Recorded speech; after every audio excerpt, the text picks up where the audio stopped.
waste your time. 100% you're gonna waste your time. What's happening, Bobby? I'm just going live on YouTube. Oh, okay. Sorry. So I don't want that to happen. I don't want you to waste your time, right? I want you to know how to present these offers, how to really do this in a way that will get good traction. Okay, because if you're putting out 5 to 10 verbal offers a day, which is when you're dealing with an on-market strategy, that's typically the way that you should go.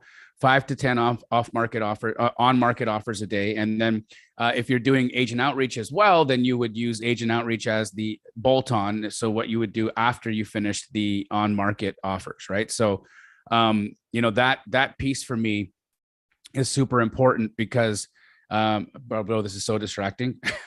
Sorry.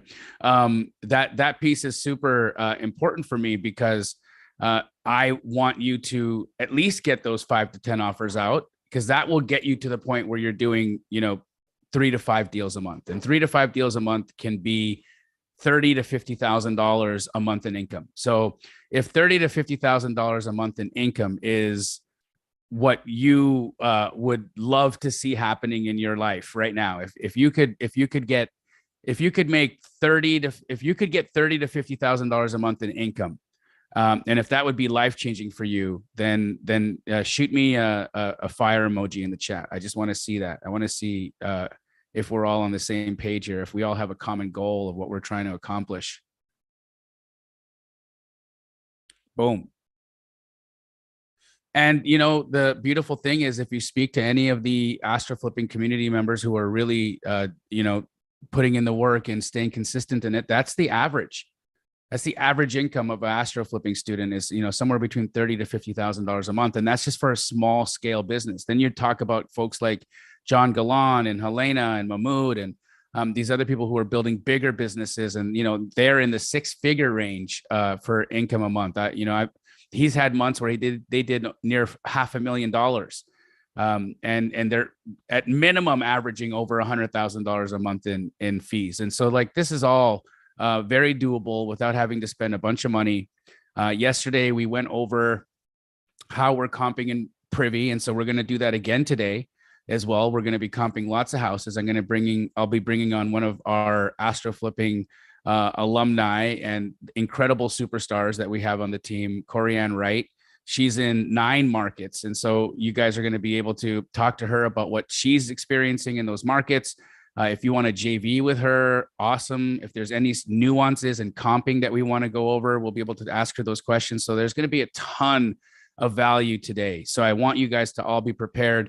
I just need to ask this question. Okay. So if you still don't have Privy, be honest. If you don't have Privy yet, put a thumbs down emoji in the chat. I just want to know who's here that is still unequipped with the tools that we're using. So if you don't have Privy, put a thumbs down in the chat. Okay, I love the honesty. Just let me see whoever's hanging out here that doesn't have it yet. Cool. So again, one of my big questions here is why, right? What is it about not focusing on this tool that is keeping you from pushing in? Because the facts are, right, is that you got to look at your business as if you were a contractor, right? And yes, there's going to be separate tools you're going to need. You're going to need a hammer for certain jobs, and you're going to need a saw for certain jobs, and you're going to need certain things for certain jobs. Like it is such a basic tool. It's like when you are a contractor, if you didn't have a measuring tape, like I think that Privy is like analogous to having a measuring tape as a contractor. No joke. Like it's the fundamental thing.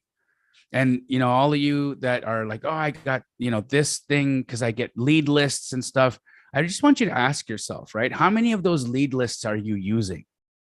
How, like, if you can If you can afford to download 10,000 addresses and skip trace 10,000 phone numbers every single month on PropStream, if you can afford to do that, right, then you have a budget. Then if you have a budget, then why are you using third-party data?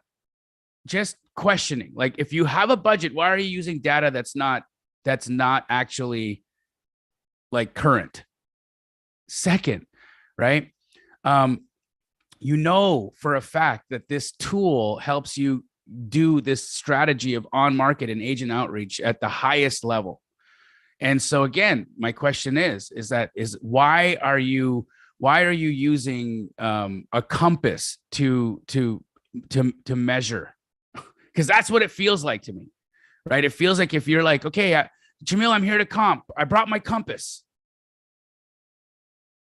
Okay, you know what I mean? So I'm just saying this. I'm just saying this because I think it's super important. I think it's super important that you take this seriously, right? That you take what we're doing seriously and you equip yourself with the appropriate tools to use the strategy. Let's just not just be here to consume information, right? Let's be here because we truly are going to do this work, right? That's super important to me. So I'm going to give you guys another opportunity. There is a link in the chat.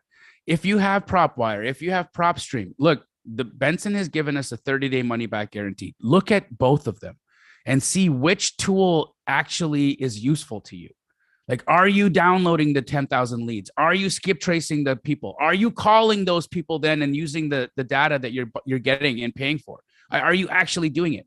And if the reason you're not doing it is because you don't have $2,000 a month to spend on skip tracing, and so you're like, okay, well, I have PropStream, but I don't have the $2,000 a month I need for skip tracing, so I don't know what I'm doing.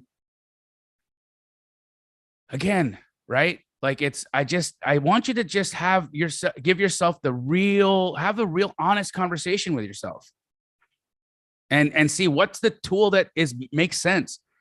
So it makes sense to take advantage of the 30-day money back guarantee and look at the two. Look at the tool you're using and look at the tool that we're using, right? And see which is superior. And if you still like PropStream because you want to do direct to seller, then cancel Privy and get your money back. But I'm telling you, when you look at your use, when you look at how much you use something at the end of the month, it is a completely different situation, right? It's a completely different situation when you are when you're utilizing the agents for getting deals, right? Both in agent outreach and for on-market deals. So I'm just going to give everybody another opportunity here to take advantage of the discount that we have. I'm going to start us off in a prayer, and then we're going to give you guys a couple of minutes to just go and get that figured out. Okay. So again, like we would begin any of these calls, I'm going to start us off with a prayer. And the reason for that is I truly believe that anything and everything we want or need in our life will find its way to us through source when we ask and take steps towards it. The second piece there, guys, take steps towards it. That's what makes this real, because we know we can wish and wish and wish and wish and wish and wish as much as we want and pray and hope. But if we're not taking action and doing the things necessary to actually move the needle, God won't help you, because God helps those who helps themselves, right? So if this makes you uncomfortable, please just mute me for the next 30 seconds because I'm going to do it anyways. But if you'd like to join us, here we go. Father God, we love you so much, Lord. Thank you for today. Thank you for opening all our eyes and giving us breath, for giving us the minds to connect and communicate with each other. God, we are so grateful for that. Lord, we ask that you guide each of us to your purpose for our lives, so that the steps we take are your steps, the words we speak, your words, the actions we take, your actions. God, we ask that you guide us to those individuals that could be of benefit to us, either through a financial gain or a lesson that we need to learn. But we also ask that you deflect us from those individuals that would waste our time or bring us harm. Lord, for any of our family members here that are in need of any additional understanding of the concepts that we'll teach, we just pray for perfect clarity in their minds. And for anyone suffering through any physical, mental, emotional, or spiritual pain, we just pray for perfect healing in our lives.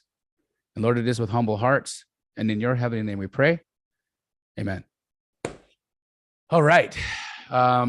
Let's put that link in the chat, guys, for real quick. Just give everybody an opportunity here if they want to take us up on the money back guarantee to really test for themselves which of these solutions, which of these tools is makes more sense for you, right? So there's, if you go to runprivy.com and you enter COMPFU, COMPFU, you get 30% off the annual or 20% off the monthly. Of course, if you have the money to go annual, it's a much bigger discount, right? Because you're saving 30%. But if you have to go monthly, go monthly. Also okay. And again, remember, guys, just mark the date down. It's a 30-day money back guarantee, right? And then look at it. Look, like, am I really using PropWire? Am I really using PropStream? Am I using it for all of the features that it has? And does third-party data cut it for me anymore? Like, because I can also say to you guys that those of you who are using third-party data, you're not getting all of the sales. You're not getting all the sold data you need when you're comping. And that's probably the reason why some of your offers are off, because your ARVs are wrong, because you're not seeing all the sold data. And if you're not seeing all the sold data and your ARVs are wrong, then you're locking up stuff either too high or you're writing offers too low and they're getting rejected, right? So again, you're just setting yourself up for disaster, right? You're setting yourself up to do it wrong. Why spend the time to do something wrong? I don't understand that, right? Like, what would be the point? You ever see those people in the gym, you know, they put those reels out and you see that person who's like on the leg machine trying to bench press it. And you're like, what is this person doing? That's how I feel when you guys are using third-party data to use your comps. You're literally on the leg press, bench pressing it. So give yourself the opportunity to like really use the things that are going to move the needle. Runprivy.com, use code COMPFU, get the discount. And we'll get rocking and rolling here. So in the meantime, we're just going to do some quick refreshers for those of you who are have not yet entered the world of writing offers, okay, and putting out offers. So what's the reason why it's so important that we put offers out, right? Well, guys, offers are your shots. That's where you take your shot. And if you know anything about hitting targets, if you don't take shots, guess what never happens? Hitting targets, right? So it's necessary. It's necessary that you actually take these shots. It's necessary that you do that, because taking shots is putting you in play. When you're in play more than one time, if you're in play numerous times, then you'll actually hit targets. And when you hit targets, then you can actually connect on deals. And if you connect on deals, what does that equal? Money, right? So money won't happen without offers. Now, there's a big difference between verbal offers and written offers. Now, I want to talk a little bit about the fact that when we're doing offers on houses that have been on the market 30, 60, 90 days. So I just want to make a quick distinction here, because I think this is super important to note here. And I'm going to go over to my iPad here for this, so you guys can have a visual of this, right? But if you're talking about 30, 60, 90 days, okay, so these are on market we're talking about.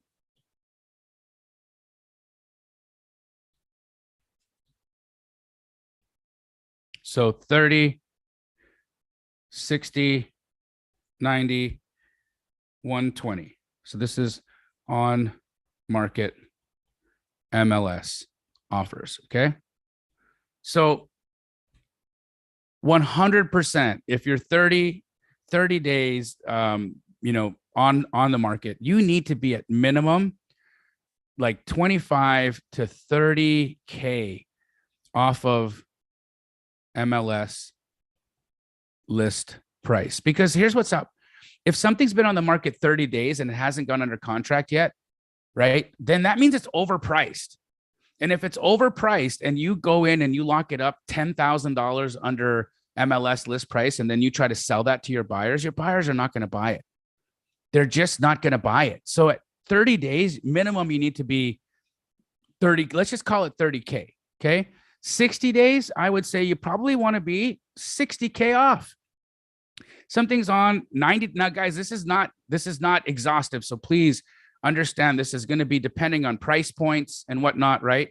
This is not based off of a $250,000 property. This is literally just based off of days on market and looking at list price to, you know, what your actual offer will be, right? And normally, guys, I'm talking in this price range of between $300,000 to $500,000. Okay, so $300,000 to $500K is the price point I'm talking about here.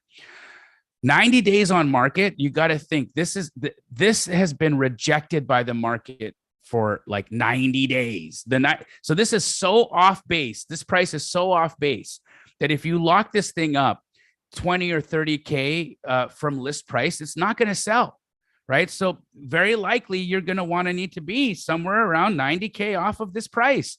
See, these are just ways for you to quickly think about how many days on market, like how stale has this listing become, and how much of a discount do I need to be in my offer in order for this to make sense for a buyer. Okay, so it does, even if it went pending and off market, Geraldine, great question.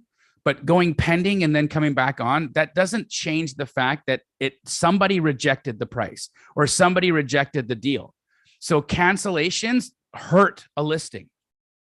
They absolutely hurt a listing. Now, if we're talking freshly listed MLS properties, okay, now these are becoming very competitive right now because the people are looking at stuff that's being listed and they're making offers on it. Freshly listed MLS listed properties, okay, if you're getting into a bidding war, don't bother. Just don't bother, because that means you're going to need to lock it up and sell it above MLS list price, and very few buyers will do that. If you've got a house that's listed on the MLS for $250,000 and you had to lock it up for $260,000, and now you're sending it out to your buyers for $270,000, and they've seen it on the MLS for $250,000, how much value do you think your buyers are thinking you actually have in this deal? They're going to think you're crazy. They're also going to say, I could have gone and locked that thing up for $250,000 myself, right? So they're not going to put a lot of value behind what you did. And then what's going to happen is you're going to cancel. You're going to cancel, right? And then you're going to get frustrated, and then it's going to, time is going to pass and you're going to quit. So, be very mindful of how many days something's on market and how deep of a discount you need to get it at from list price in order for your buyer to see actual value. Now, there's verbal offers,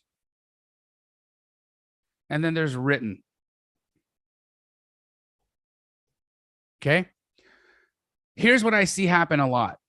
You call an agent, you say, hey, I noticed you have this property. It's been sitting on the market for 60 days.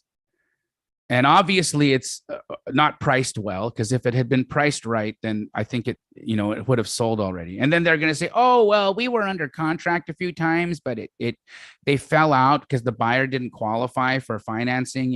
It's not a problem. Well, okay, sure. Also, I looked at some of the numbers here, and I'm not going to be at your list price. So just right out the gate, I think what I've seen here is that this house is listed as if it's been renovated, and it's not. It's obviously in original condition and needing a lot of work. So I just want to ask, is your seller motivated? Like, are they ready for a realistic number right now? And if the agent says, no, we're not ready, they're not going to take anything less than 10,000 below list, say, okay, no problem. I'm happy to follow back up with you in, a couple of weeks or a month, and we'll see where your sellers are. Now, if they say, well, my seller would be, potentially interested, so let's talk about it. Okay. I'm going to check, and I'm going to look at the comps, and I'm going to look at what I think I'm going to have to actually pay to renovate this house based on the photos that you've put on the MLS. And I'm going to get back to you with my offer. Now, this is where people go wrong.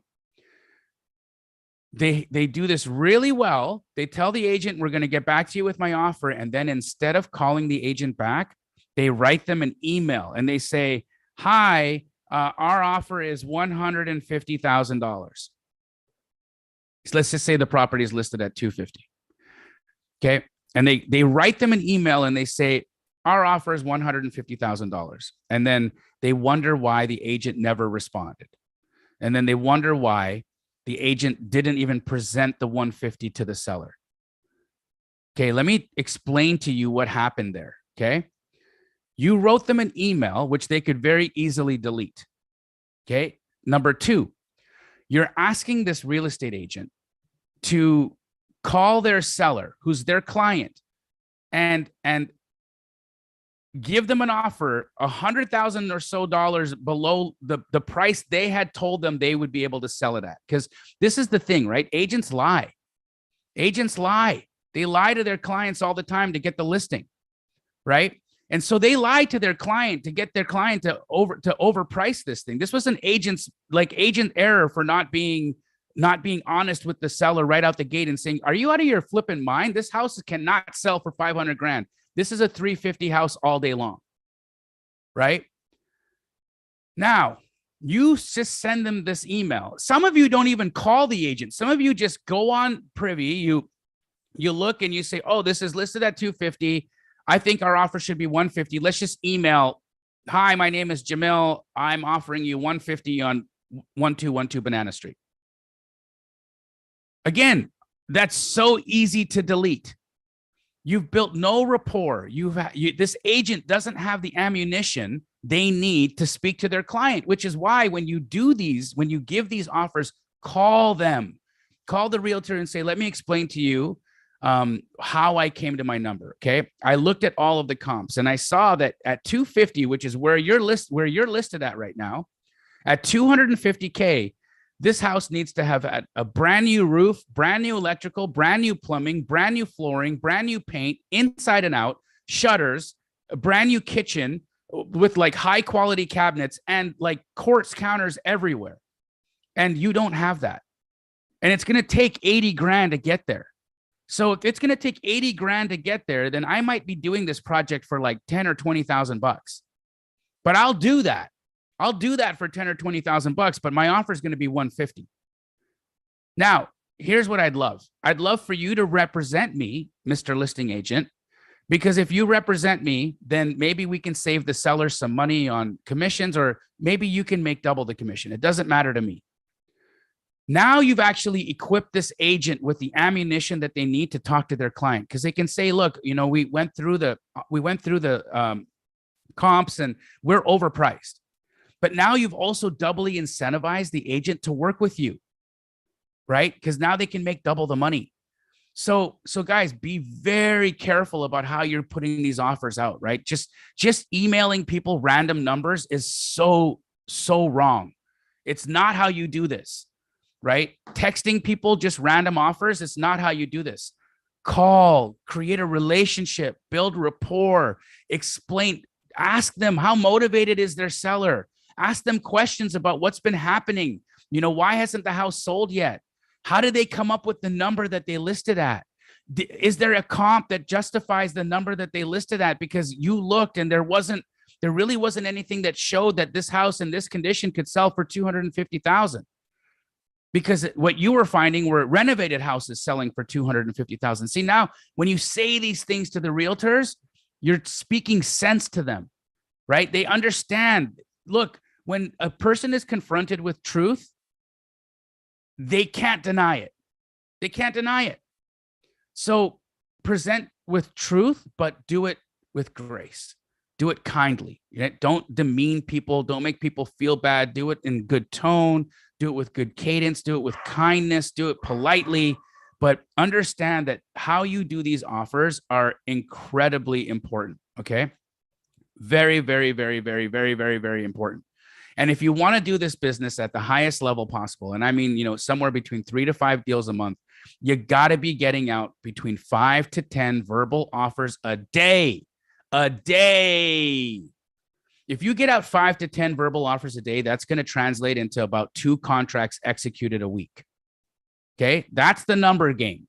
So if you're not putting out 5 to 10 offers a day, don't expect to do 3 to 5 deals a month. It's just not going to work.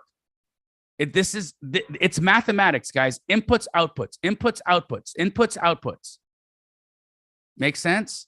Okay, guys, if what I'm saying to you is resonating right now and this makes sense to you, give me a heart in the chat. I want to understand that you guys are here, that you're paying attention, that this is making sense.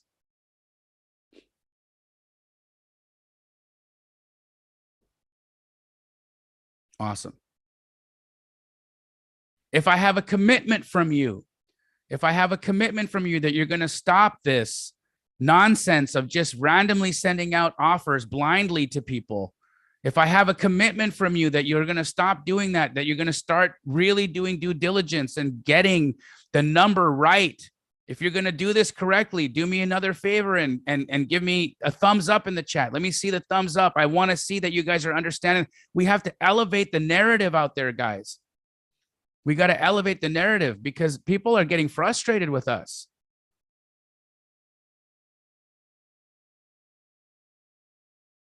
Beautiful. Beautiful. If you did sign up for Privy after hearing what I had to say, do me one more favor and give me a peace sign in the chat, okay? Because I think it's important that you guys took that action. So if you guys did take the opportunity to actually finally move into the space that you needed to move into to get this, it's super important. If you already have it, I'm proud of you. You recognize the good product right out the gate. But if you don't yet have it, take the leap, guys. I'm telling you, it is a phenomenal platform. All right. I'm super ready to bring Corianne up because she is. Let me just kind of give you guys a bit of understanding about the Astro community. So the Astro community is absolutely the most successful community of wholesalers that exists. I'm not saying creative finance people, all you sub 2 folks, you guys are phenomenal and you guys are the greatest at creative financing, and there's no doubt, there's no competition there. You guys are phenomenal. But when it comes to wholesaling, there's nothing like the Astro community. There's just nothing like it. When we tally up the results of the Astro flipping community members and how many millions of dollars that they're making a month in assignment fees, it's without question, there's no competitor. You take a wholesaling mentorship coaching platform, right? My next competitor, I'm not going to say names, but my next competitor is millions of dollars below what my students produce in a month. Millions of dollars below what my students produce in a month. Why is that? It's because of the community. It's not me. Okay. I'm cool, but the community is what it's all about.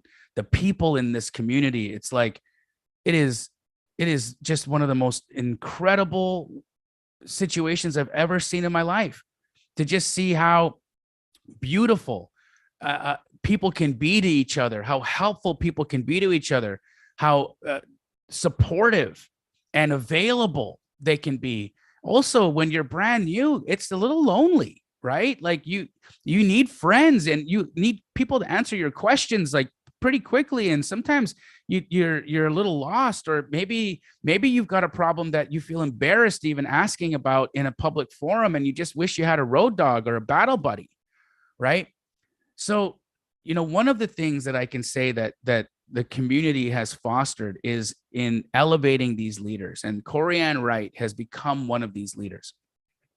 Not only is she doing phenomenal in her wholesale business, but you guys might recognize her from some of the weekly live streams that we do on my YouTube channel. She's just always ready to, lend a helping hand, to be that person, that light for somebody that may need light today in their business and in their life. So without further ado, I'd love to introduce all of you guys to the lovely and very talented Corianne Wright. Corianne, how are you?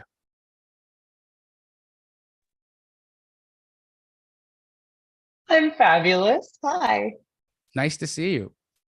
It's so good to see you. I'm super stoked to be here. Do you know that this is my first challenge ever I that did I've been not able to participate like this? I didn't know. No. I this is the first of many, Corianne.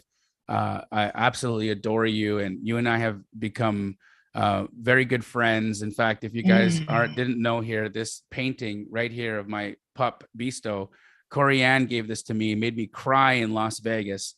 When after he passed away, she took time out of her day to or her life to paint that for me, and hand delivered it to me, and literally just like broke me, but in the best way possible, right? And so as we became friends, and as I watched her elevate and grow in the community, I saw she was always like ready to connect, always ready to be available. And one of the things that Corianne has that is interesting is that she's a licensed real estate agent. So she not only comes to the world of wholesale from understanding the perspective of a wholesaler, but she's been a retail real estate agent for quite a while before that. And so she also brings the hat and the knowledge and the perspective of being a real estate agent, which is wonderful because many of you have tried to have conversations with real estate agents and you're like, I just don't understand how you think.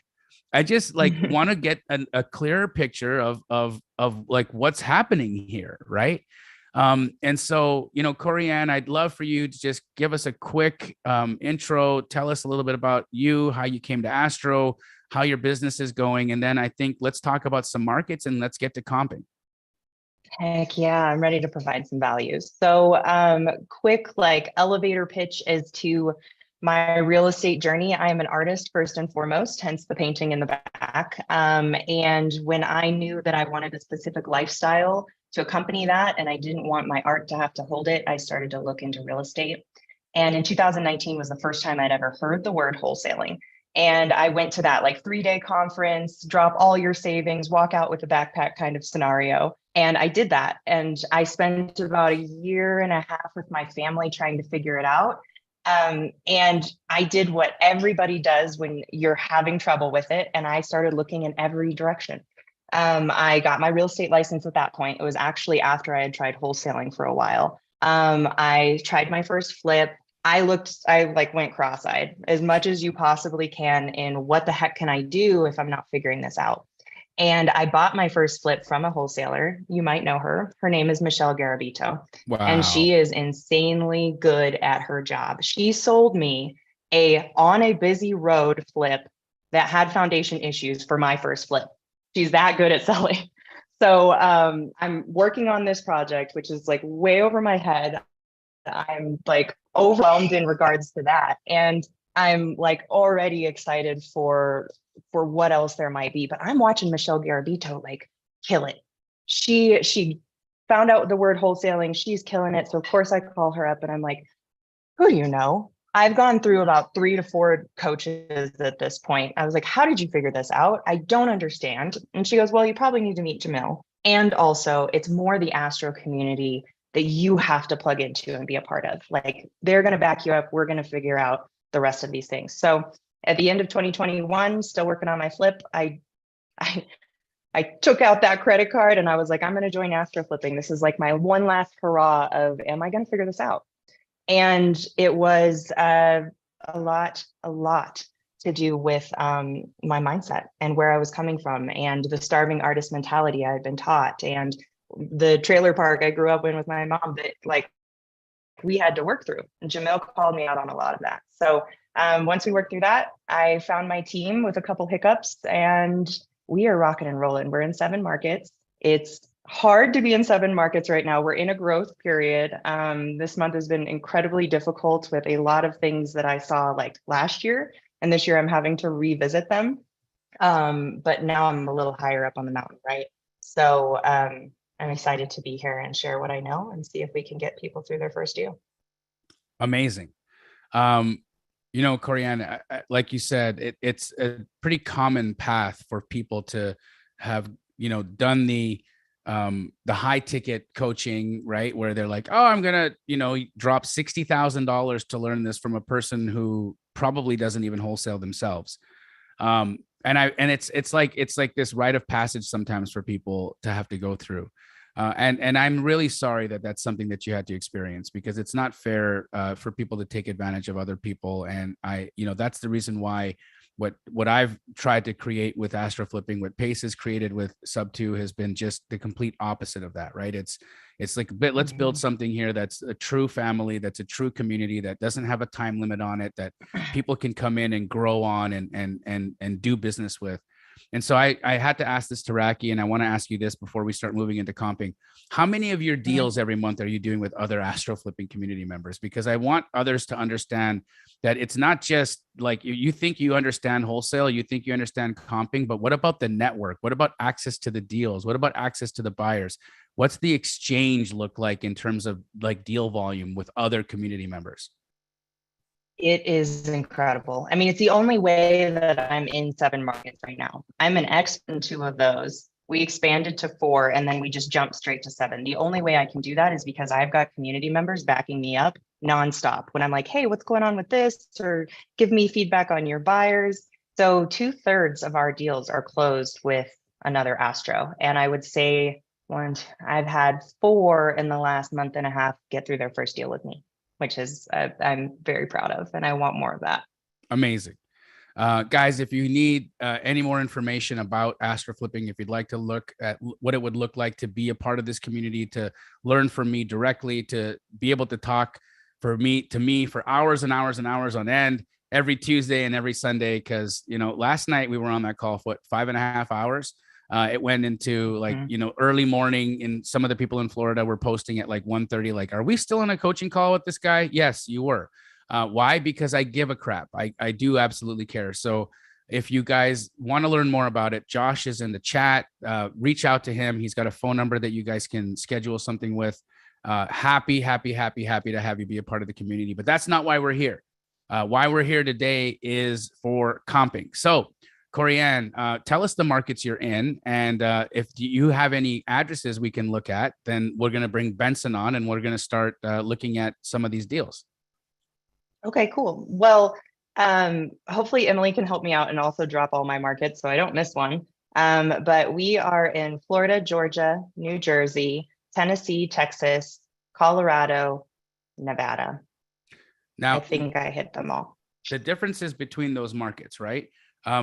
What's Huge. the nuance? What are the nuances that you need to know? Because I think this is something that people also, when they think, okay, I understand comping, and they've only been working in Florida or only been working in Arizona, and then all of a sudden they're in Alabama or they're in Colorado, and there's nuances. There's things that they have to think about that I don't cover in the appraisal rules, that there's no way for me to cover them in a generalized format, because these aren't generalized circumstances. These are industry, or these are regional specific circumstances. So give us a little bit of that nuance that people need to understand, especially when they're diving into a market head first. Sure.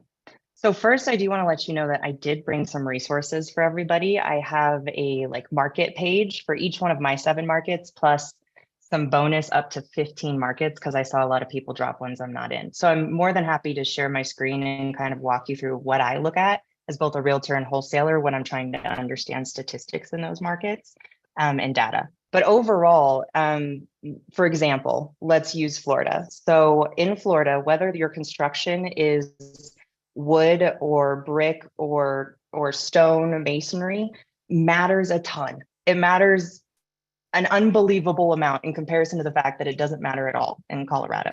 It matters in Colorado that your face looks the same, like the face of the building, what you're looking at looks the same as the other comps, the elevation. But what's on the inside, as long as it's not a foundation issue, we're good. So now in Colorado, a garage is pretty valuable, right? So that's another thing, right? So you'd be thinking people are going to be like, hey, but look at this house. It's, it's in the $500,000 range, but all the comps have a garage, but it doesn't have a garage. So how much of an impact would that make in a market like Colorado, and why? So my first flip was a perfect example of this. When we purchased it, we knew we needed more square footage. We even added an addition in my first flip. I went way over what I should have done.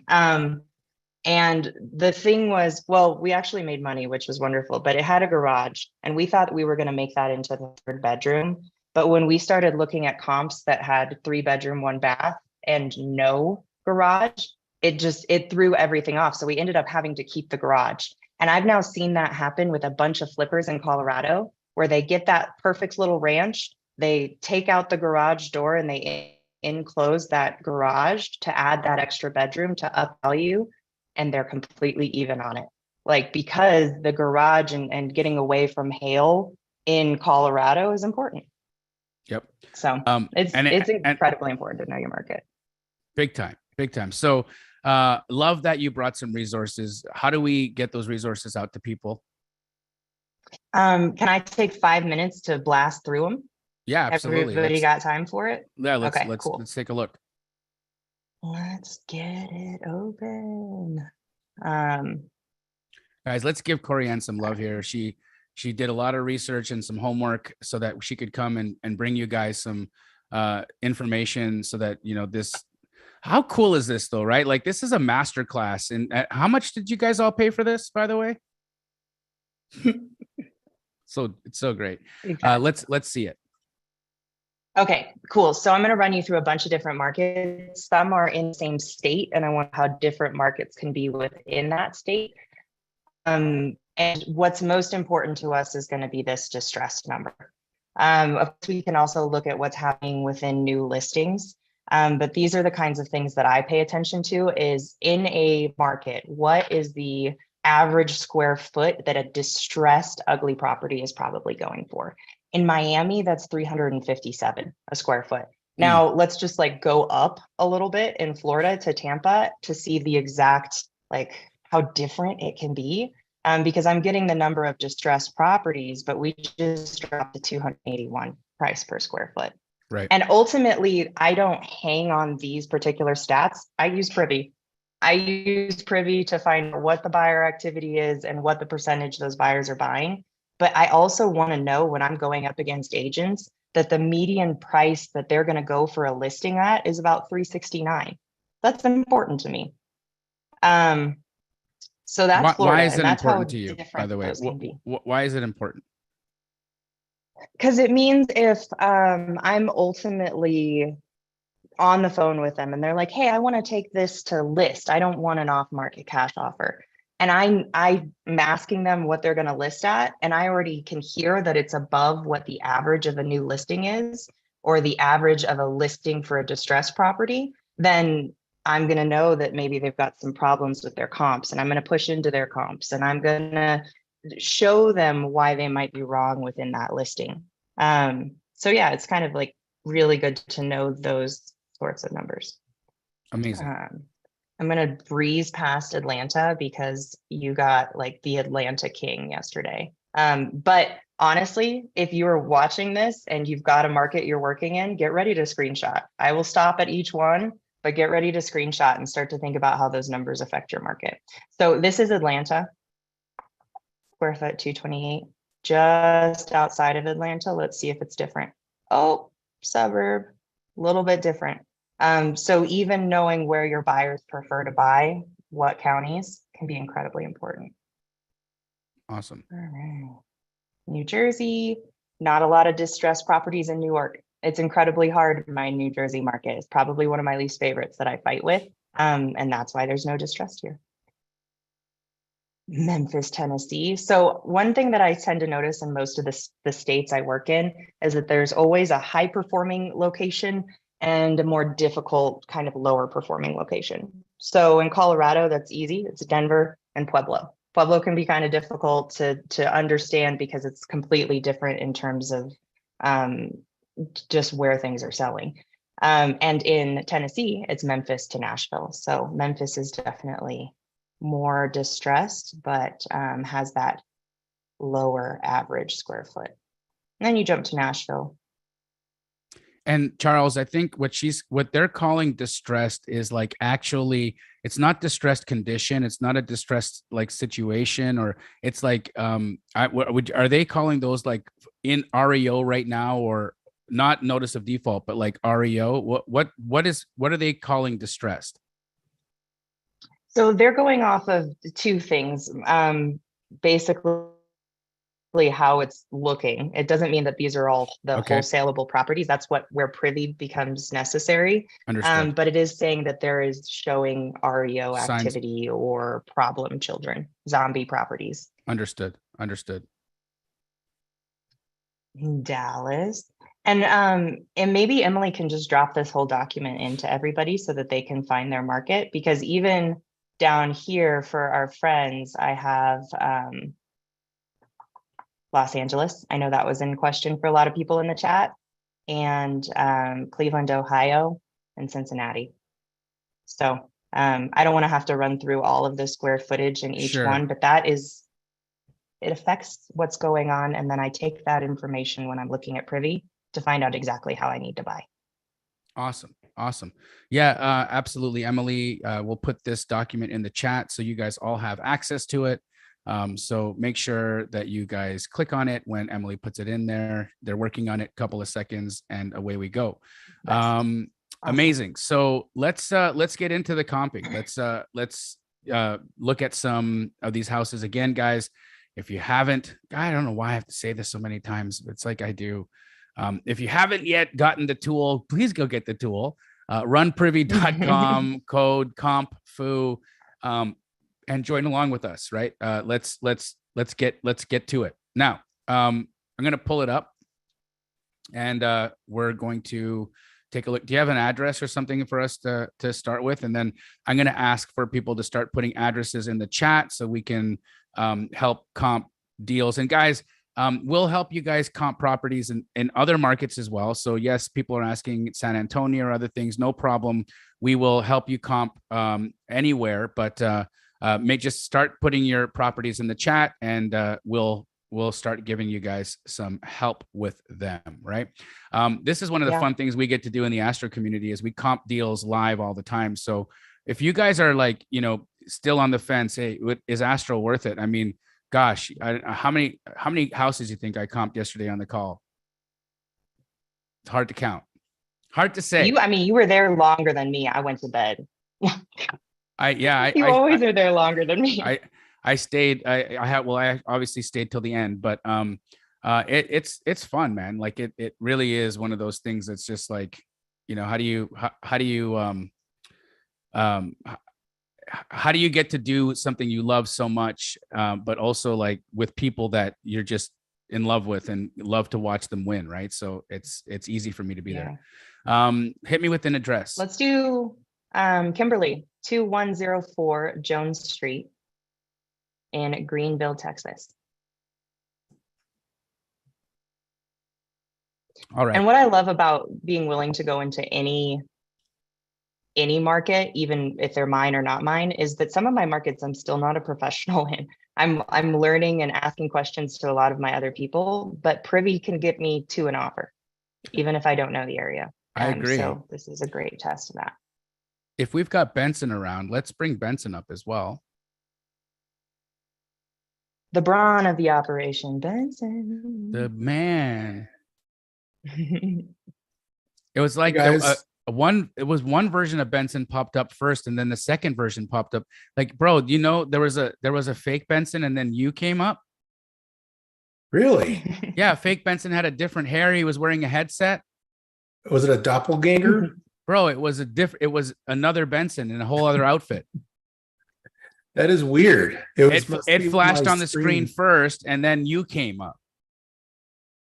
Well, now I'm all freaked out, dude. Are you the real Benson? I'm the real one. Okay. Yes. Tell us about that birthmark that you have on that one place. Oh, I can't. Just kidding. Publicly. That's just between you and I, man. Just playing with you. All right, so let's get into this. Cool. So we've got a 4-bed, 1-bath house here in Greenville, Texas. It's a 1580 square foot property, single story, built in 1930, sitting on a 6,400 square foot or 6,447 square foot lot. Looking at the comps here. Now, one thing that I noticed yesterday was that Benson really loves to go in and look at the investor information, right? So let's look at the investor information. When you do that, it's obviously you get fewer, but these are comps that Privy has identified to have been flips or to be investor deals, right? So let's start there. So looking here, if we start here, we got this one sale. It's a 2021 build, so not comparable for us because ours is a 1930, so we're going to disregard. Here's a 2020 build. We got to disregard. Here's a 1940 build. So this is in the same build generation as our subject. It is a 3-bed, 2-bath, similar square footage. So we're missing a bath. And this sold at $255, and it appears to be in a very similar neighborhood, similar elevation, meaning that the front of the property looks very, very similar. This sold in May of 2023. So to me, this feels like a really good comp for us to use, but we have to make some adjustments. The first adjustment we've got to make is for the the bath, right? So we're going to take $10,000 off for the bath, and then we've got a discrepancy in square footage. Is there anything else that you see here that we need to address, Corianne? That's the biggest one. Obviously, we are off by 10 years, but I think we're still in range to go off of this one. My biggest concern is the one bath and how that's going to affect things, especially with 4 bedrooms. I totally agree with you there. So here's what we will do. We take the 255 and we will take off the 10,000 first for the missing bathroom. And that gets us to, but we also have an additional bedroom here. So is that a wash? It is, right? We're down a bath, we're up a bed. So I think that's a wash. So we'll stay at 255. We'll take the 255,000, divide that by 1523, gets us to $167 a foot. Multiply that $167 per square foot by our square footage of our subject, which is 1,580 square feet. And that gets us to an ARV of around 264. Now, seeing that, I want to open this up a little bit where we look at all of the data and see if we can find anything else that is indicative or supportive of that number or refutes the number, so that we might be able to give a little bit more insights. This one doesn't look to be very updated. If I look at it, it's nice, but it's big, right? And that's kind of scary because it's so much larger than our subject. But here's where the difference is. Look at the kitchen, right? If you see this kitchen, it's not upgraded. This is like it's oak cabinets. They're in the circa 1990 Corianne countertops. So it's not granite or it's a stone. So I would say that this is not a fully remodeled house. So that keeps me from feeling like this is going to drag our numbers down. Continuing to look, that's the one that we used, and I don't know if there's anything else here that is supportive or rejects our number. I think that's it. So I think Jamil, can we do one thing here? Yeah. If we go into the filter, uncheck the investor activity box and leave the all activity by itself, that might bring in some additional data points that you can use. Oh, thank you for that. In hard areas, I always jump to that. Okay, great. Yeah, that actually that brought up a lot more data. So let's take this 320. What's this looking like? Okay, so that's a brand new build again. So I'm just looking for anything. There's now. A lot of new builds. There's a lot of new build activity out here. That makes me go, okay, change strategy. Let's look at this as a lot. As a lot, though, you'd need to really buy this deep, right? You'd have to buy this super, super, super deep, because typically you're needing to buy raw land at 20% of new build value. And like what the new builds are selling at, I mean, look at this, 320 for a new build, 1830 square feet. Like you'd have to get this land for, I mean, what do they pay for this land? Let's see. I want to know what they paid for the 244 when you're done with this too. I'm really curious. Benson, but that's what I wanted you to tell our friends. 20% off of a new builds number is about where a lot needs to trade at. Correct. Can we see, Benson, where this thing was bought at? If we have it, it would be right below it would be right there if we had that data.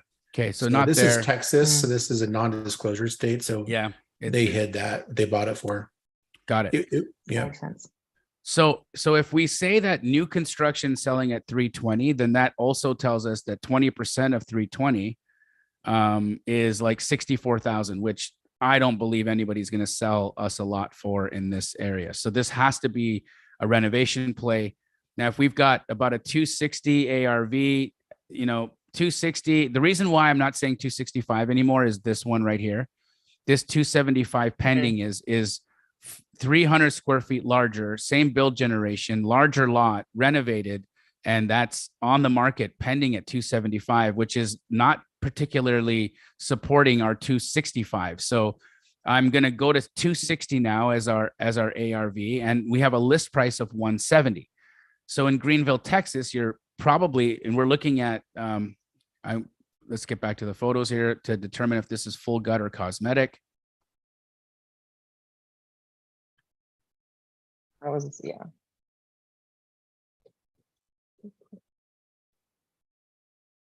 I mean, it looks like it could get away with cosmetic, but at 1930, something tells me you're going to need to be replacing some plumbing, electrical, and possibly a roof. So I was gonna say that's the next question, right? Is the roof. Right. Right. Sure. So what would you call it, Corianne? Would you call this a full gut or a cosmetic, or in the middle? I would call it a middle. I mean, the first thing I would do is probably ask the agent if there's roof or HVAC or when they were replaced, because it's possible that they have been, but let's assume it's in there. And I would say it's a middle problem, probably high middle. Okay. So in Greenville, Texas, typically cosmetic would be around 65%. Full gut would be somewhere around 45, 50%. So we're going to do this at 55. Okay. So 169 times 0.55. That means that you should be offering about 92 to 95 for this house. 92 to 95. Now, if you look, guys, these guys are 170. They're listed at 170,000, but they've been on the market 14 days. So I want to talk about this, Corianne, because I think this is important. Please. On the market 14 days, would you say that this is enough time for the seller to be motivated, or not quite enough time? I would say for that kind of drop, not enough time. But I would still call for motivation with that listing agent to understand, what is their timeline? When do they want to close? Some of those things that might affect reasonings to take a lower number. Still reaching out, but not saying the number. I'd love to role play with you right now to understand how that conversation would sound, right? So let's say that you're the potential buyer. I'm the real estate agent. Give me a call and talk to me about this so that we can show folks what this conversation might sound like if they want to gauge motivation from a seller or from an agent to understand, should now be the time I shoot my shot, or should I wait 2 weeks and shoot my shot then and follow up? So let's role play it out. All right. Can I ask you one question before we move on? Yes, sir. Jamil, you multiplied the 0.55 times the asking price, not the ARV. Did we? I messed that up. You're right. So 260. So yeah, sorry guys. So 260 is the ARV. Thank you guys for calling that out. 260 is the ARV. 55% is the, so yes, 143 should be the offer. So actually, now this is a whole new conversation. Thank you guys for pointing it out. Okay. So if 143 is the offer and 169 is the list, I love the gap here. Okay. Is there enough of a gap here for you to offer 140? No, not for me. Where would you want to be in at? I always want to be at least 20% below whatever the list price is, because it's my job to bring value to my buyers. And if they've already seen this, I don't want to be out there, but trying to up their number, not competing with my buyers. So where would you want to come in at on this? Quick calculator math. I'm an artist.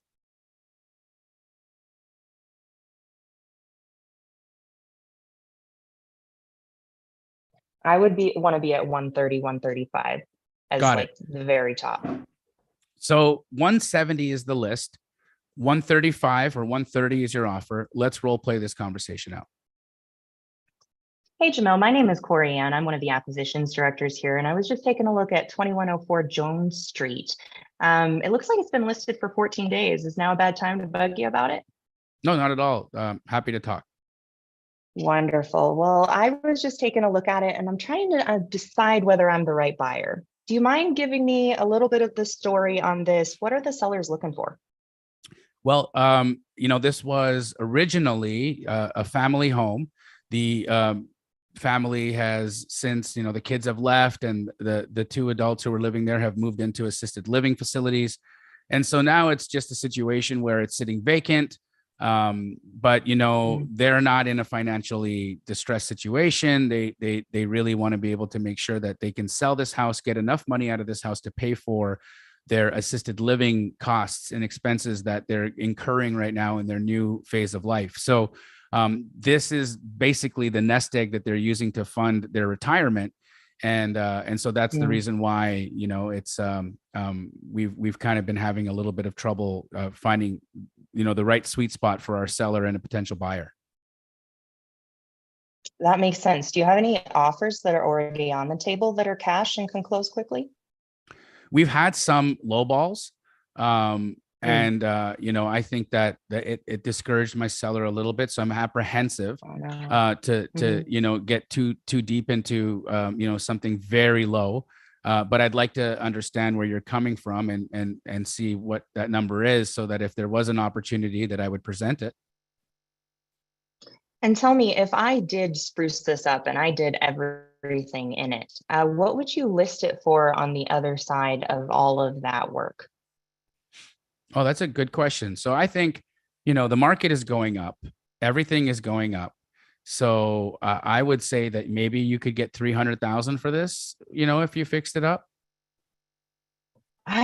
Very interesting. I would love to see any of your comps that might land at 300. It's my job to try to find all the data in the area that means I can bring the absolute best offer to you. And if you have a comp that sits around 300 for this particular property, it could shift my numbers.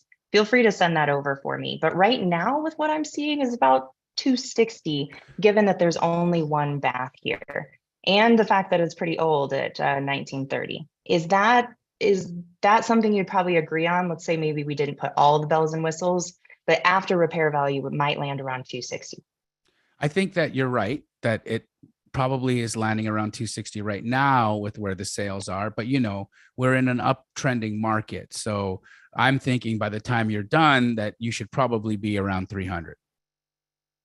Okay, I really appreciate your insight on that. You are the expert in the market, and I want to be able to learn from you in regards to that. So please send me what you're looking at to kind of see that eventual future of 300, because I'd love to bring that to my underwriters. But for now, I want to see if I can align on the buy price. I know you said you had a lot of low ball offers. What was too low for you? We had stuff, you know, in the low hundreds. Okay, way low hundreds then. That, I bet that hurt. It was, you know, lower, a lot lower than what we had thought. And so it gave my seller pause, and we had some questions that we really had to, you know, overcome. And I think my seller, you know, for the most part became a little bit rigid because of that, you know, that initial shock of that low of an offer. So I think it's like he's kind of just responding through emotion, because, you know, that those earlier offers were so low. And so you know, look, I'm not going to disagree with you. I think 260 is correct. Okay. And is there evidence of a 300? Not quite. So I'm not fighting you on the 260. I think the 260 is real. So if we use the 260, then we got to think about, what are you going to have to spend in this house to fix it up? You know, I'm not a contractor, but I think you could probably get stuff done in around 20, 30,000. Well, I wish it was 20 or 30,000. I would take any contractor you have that could get all this cosmetic work done, all the mechanical work that no doubt needs to be done on a 1930s for that amount. Please connect me with them. I would love to work with them. But tell me, let's go back to the conversation you had with your seller after those low offers, because I don't want to put you in a situation where you feel like you're doing that again, but I'm sure a lot came out of that conversation. Do they now have a new bottom price that they would say buy to this property within 15 days? Well, I think if I was to ask him, he'd say the list price, right? So, you know, he's kind of a grouchy guy, so I'm pretty sure that that's where he'll end up coming. But let me say this, okay? I'm happy to go to bat. Give me an idea of what your ballpark is right now. Where would you come in at? I know you're not here to just give it away, which is why I have calculated to the max on all of the comps I can find, the work that we're going to have to put into this. I believe the best I can bring is 130. Is that something you'd be willing to present to your seller? I think that if A you came up, reminder, it's going to be cash and we can close within 2 weeks. We're going to make this easy for them so they can go enjoy retirement. I appreciate that. I think if you could get that number closer to 150, that we might be in the ballpark.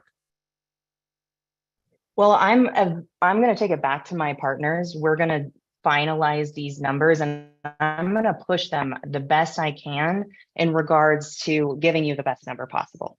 130 is where I'm seeing it, but let me take it back to my underwriters and then I'll get back to you here in about 15-30 minutes. Awesome. I'll wait for your call. Perfect. Hey, Jamil, it's been 30 minutes. Thank you so much for waiting on me. I just talked No to problem. all my partners. We were looking at comps. And you know what? I got a little bit higher. Okay. I was able to get them pushed to 136. Is that something that we can get written up on paper to just push in front of your sellers and see if it's the right move for them? We're going to write those terms nice so that you, of course, we can make this a smooth closing. So you're going to send me the offer. You're going to represent yourself. Is that how that will go? Oh, I'm so glad you're asking because I much prefer you write that offer. I want you to be able to make the most out of this. And if you are willing to either treat me as a customer or to represent me as a buyer, you get to walk away with that 6%. Are you willing to write that up for me? I'd be happy to represent you. I think it might even make the deal a little easier if I can, if I'm representing you and I'm representing the seller, I can, make it make sense. Maybe I give the seller a bit of a discount on the 6%. So I think what I need from you is your entity information. I'm going to need earnest deposit information. I'm going to need, how many days inspection. The shorter the inspection, the better.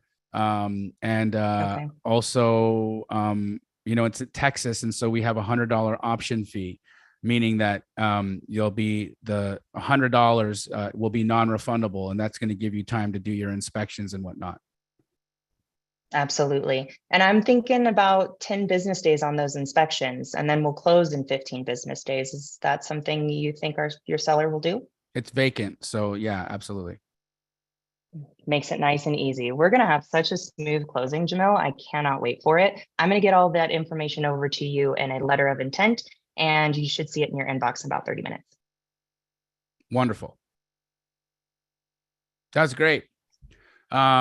Really, really, really great stuff, Corianne. And, one thing I wanted to point out, right, is obviously I was being polite, right? I wasn't being a jerk, but I was giving the standard responses that come from agents, right? The standard stuff that's going to come from an agent is, no low balls.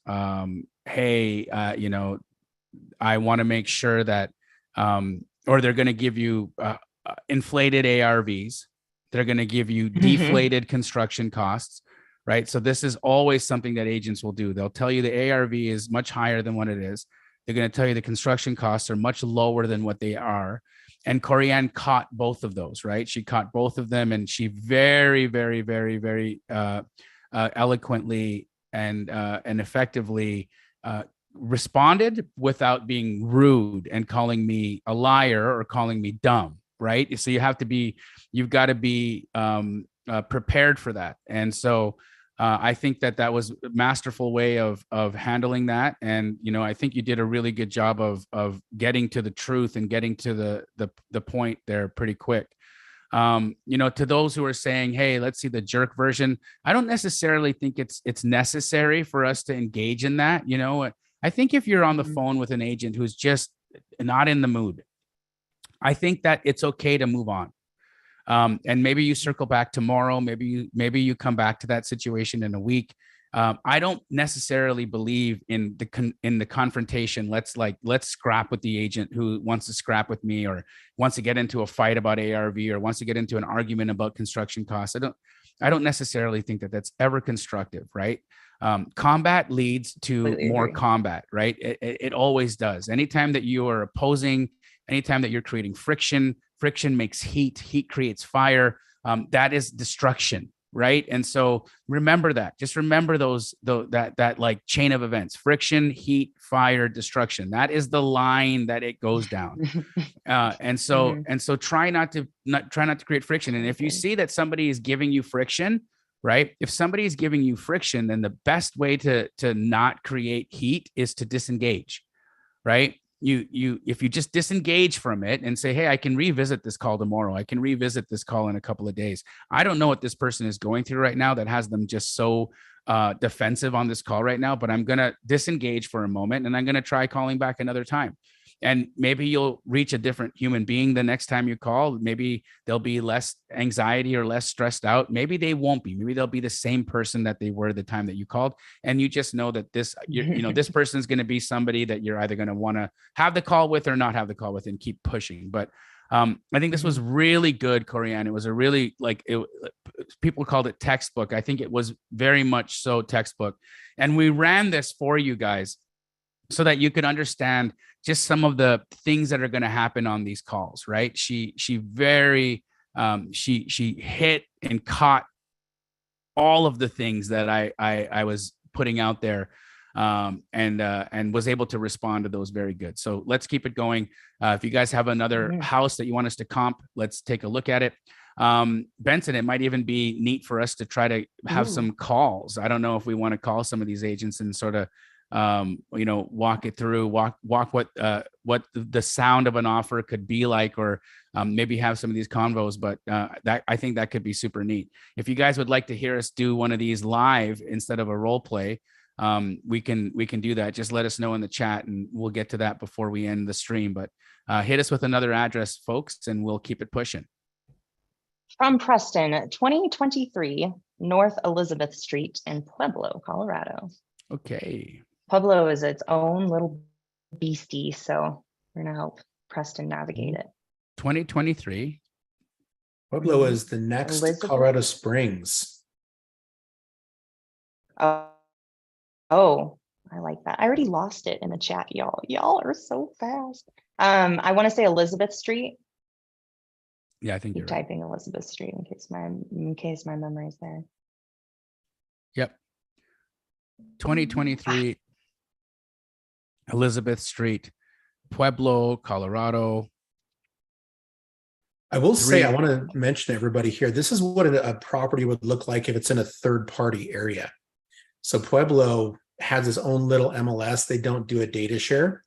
So it's not on our priority list, but so if you were in an area, I was talking with somebody, Byron, earlier, who's in Boise, which we don't have direct MLS data yet. This is what it'll look like. So you'll still have the majority of the stuff you need to take action. It's just not going to be as up to date if it was real-time MLS, and you're not going to have the rich photos. So this is basically prop stream level data in these third-party markets. And guys, I bring this up because you can hear when Benson is saying, what he's saying is that, hey, this is one of these smaller markets that we don't have full MLS data. So this is what you're getting. This is the best you get when it's prop stream everywhere. So just keep that in mind for those of you that are like in that question period of like, which one do we do? All right. So 3-bed, 2-bath, 1752 square foot, has a 292 square foot basement, single story house. Looks 2-story to me though, Benson. There's at least a Yeah, lot. it could be. Yep. This is sitting on a 10,500 square foot lot. And here we go. And actually, if you scroll up a little bit real quick, please see that little link that says view external listing. We add that in there because what it does is it actually searches the internet to see if there is anything else out there that we can find. And we did find this Redfin listing, so you can see photos. It's just a click away, but you can still find that from Privy. Phenomenal. And Preston, who drops the address, knows it's 1.5 story, which is awesome. Yeah, there's the stairs right and then there. did we just jump over and get extra bathrooms by coming to this external listing? Or did I miss a couple bathrooms in Privy? 3-3. It says 3-3 on the Redfin listing. And so our privy listing says 3-2. So 3-3, 1752 square foot, 2-story. or 1.5 story. And now looking at the comps here, we've got a list price of 250. Okay. So obviously, if we want to find value, we need to be above that. So let's see what this active is at 350. And it's a 1980 square foot, 1928 build. So it's a completely different build generation. So I'm going to pass on that one. Let's go to this 315.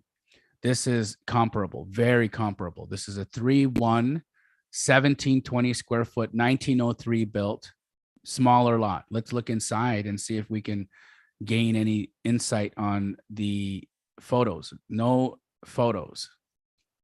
So now I'm going to go to the settings here and I'm going to switch this to all. Can I tell you 2 reasons why I would have already trashed this? Because I know the market and Privy pulled this up. Sure. So first, in looking at the Redfin, those are pretty nice photos.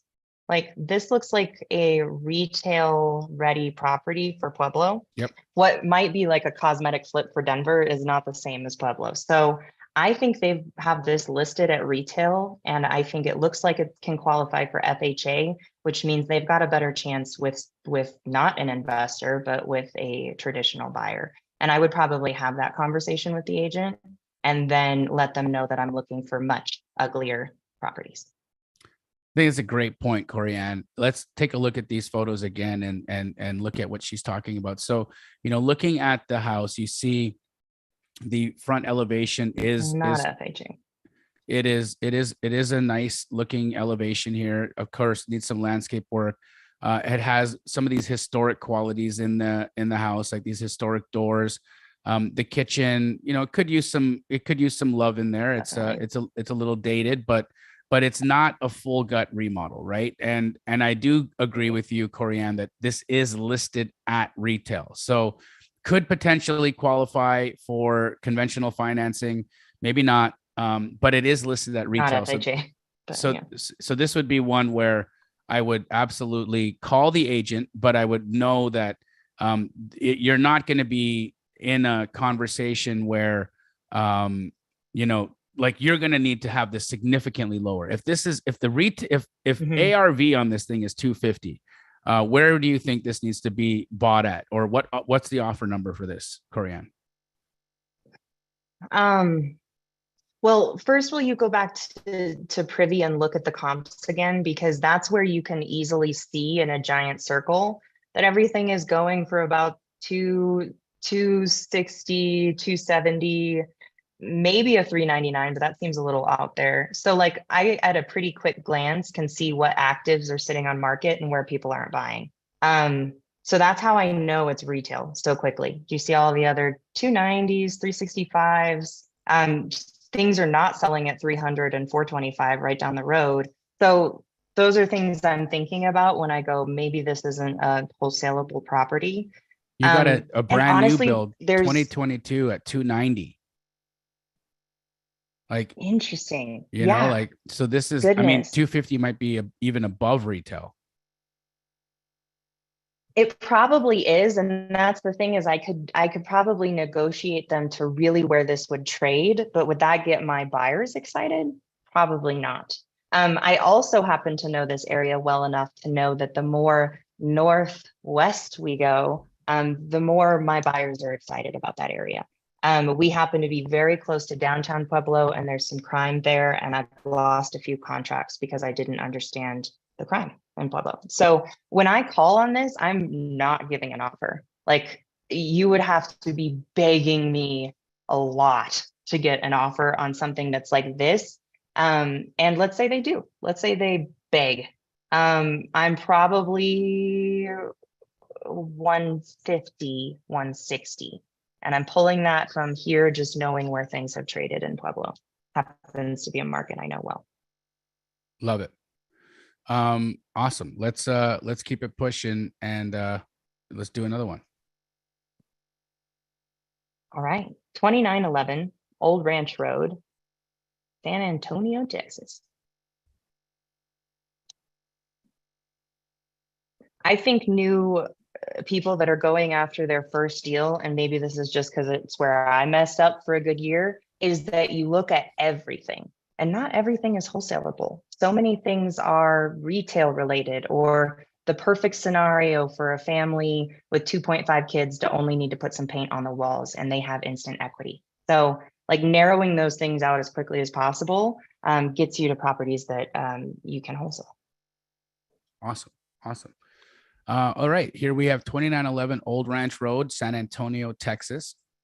We've got a 3-bed, 2-baths, 1373 square foot, single story house, ranch style, 1958 built, sitting on a 14,375 square foot lot.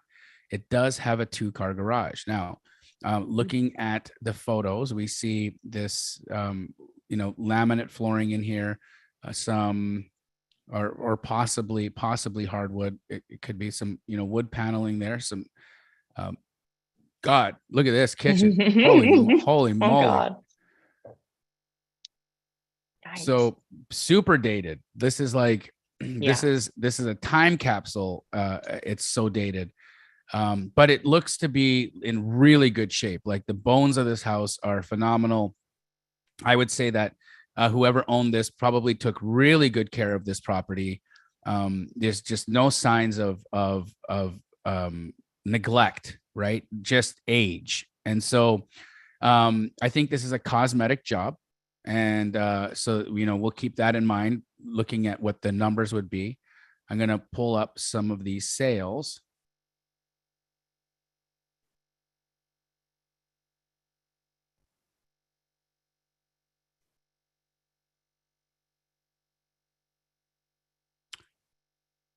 So I want to see all of the data. So let's just go into settings, right? Yeah, it's in the settings there. Mhm. I think your screen is smaller or something. So it's putting that all button at the top right there of that little There we go. section. Perfect.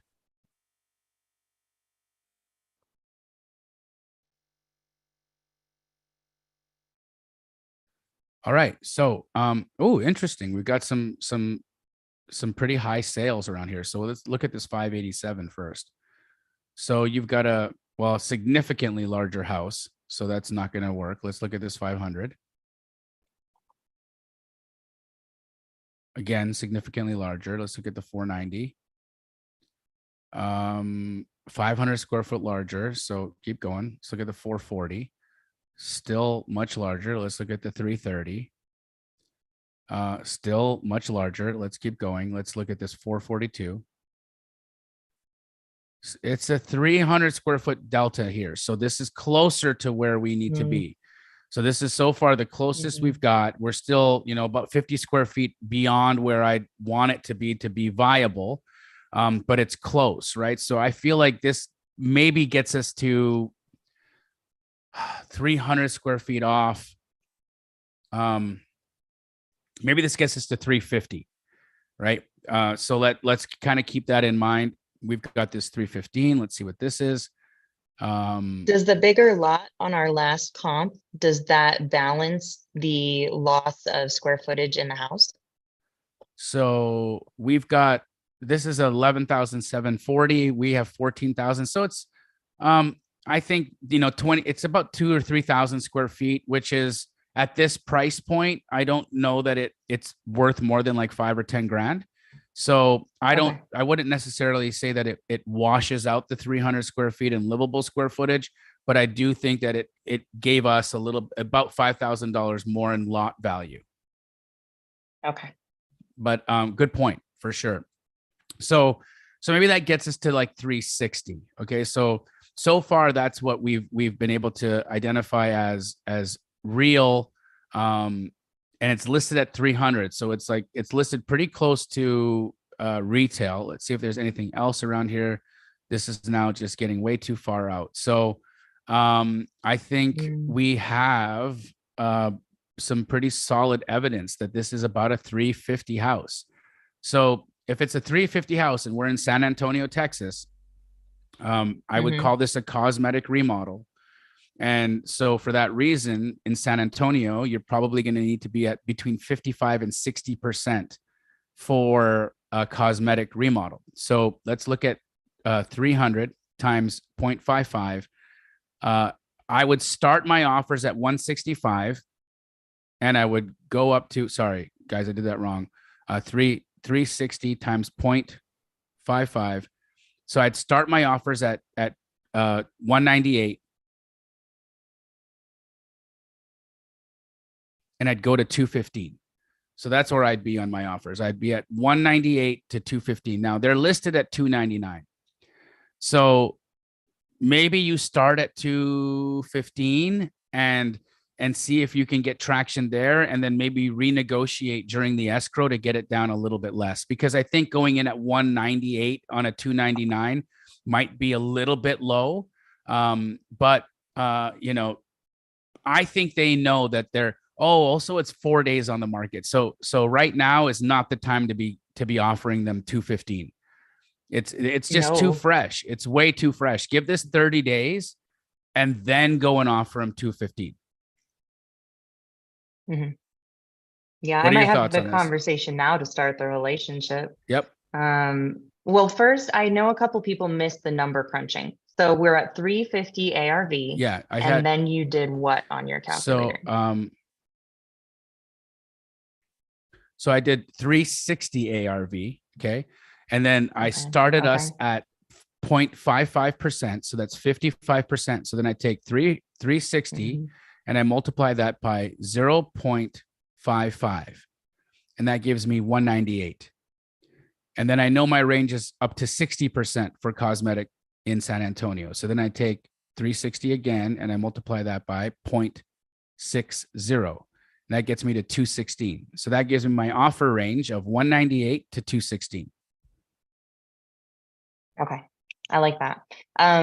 I also see in the chat somebody had dropped like a simpler way and they landed at 215, which was really great. So the 350 at 60% of ARV hit 215. So you're probably a little like high in that moment, but both of those number crunchings align up, everybody. Yep. Just good.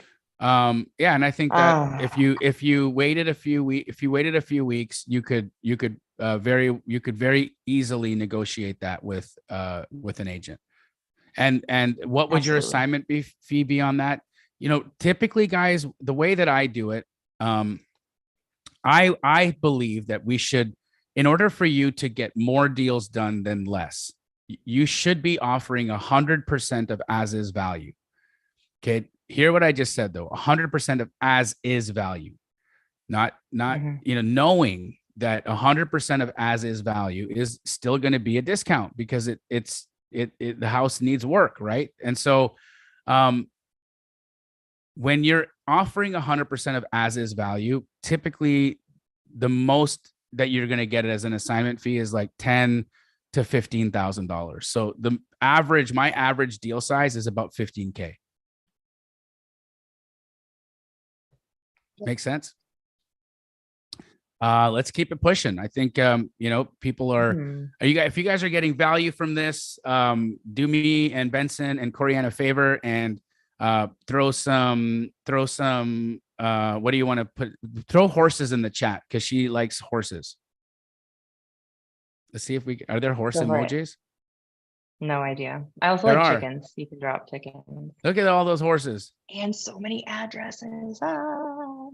So many addresses. Let's keep it pushing. Okay. Someone just wrote horses. I saw the same ad. Thank you. Somebody give you a unicorn, Corianne. I am a unicorn agent. I am licensed, but wholesaling is my game. I see 420 North 41st Place, Phoenix, Arizona. Okay, let's look at it. You see it because Nahom put it in there 20 times. I know, and I respect that kind of hustle. If you want something, get loud. Me too. 420 North 41st Place, Phoenix, Arizona. This has been on the market 20 days. It doesn't show us if it is how many beds it is. So I'm going to go to the third-party external listing here and see if Redfin gives it to us, and they do. It's a 3-bed, 2-bath, 12 square footer. Thank you, Redfin. So we got a 3-bed, 2-bath, 12 square foot single-story house listed at $299. Looking at the comparables. We're just going to make these adjustments here.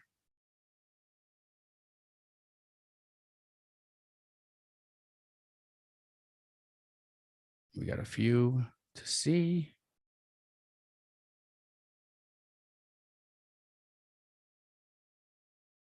So you got this 330 sale, which is larger, but otherwise pretty comparable. And it is, I would call this an investor remodel ish. You know, it's very clean. They, you know, it's got the lowest grade stuff that you can get from like Restore. And that's sold for 330, right? So let's see what other sales we can find, if there's anything else here that could potentially be viable, that makes sense.